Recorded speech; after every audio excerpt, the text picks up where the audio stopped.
You've probably heard the phrase no-fault divorce, but I want to talk about why it is one of the most important legal shifts for women's rights, really, in the last 100 years.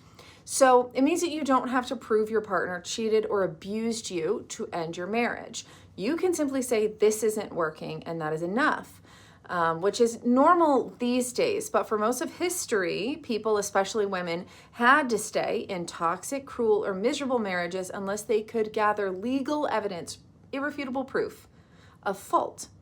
And it for many cases is just a form of control. The first no-fault divorce law in the U.S. was in 1969 in California, signed by Ronald Reagan. By the 1980s, most states had followed suit, and it quietly revolutionized women's rights. And how we think about autonomy. Because if you make divorce really hard to get, that doesn't create better marriages. It just traps people in bad ones. No-fault divorce reduced the shame of marriage. It lowered the legal barrier. It gave people a clean exit without having to perform their pain in the courtroom. And especially for those in emotionally abusive or financially controlling situations, physically abusive situations, where proving harm is often quite difficult or scary.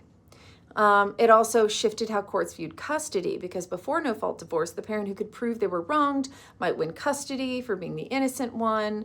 Now it's more focused on the best interest of the child, and that has, of course, freaked some people out. There are groups today, especially in more extreme political corners, who want to undo no-fault divorce. They say it's about saving marriage, but it's really about taking away your right to leave. That's it. It's just like taking away options. That's all it is. And, I don't want someone staying married to me because they have to, out of fear or guilt or legal entrapment. It's not the kind of marriage anybody should actually want. So, you want your partner to stay with you because they want to be there, because it's a good relationship, because they're choosing it. And if it's not good, if it's not healthy, you should be able to leave. That's it. Forced marriage is not a successful marriage.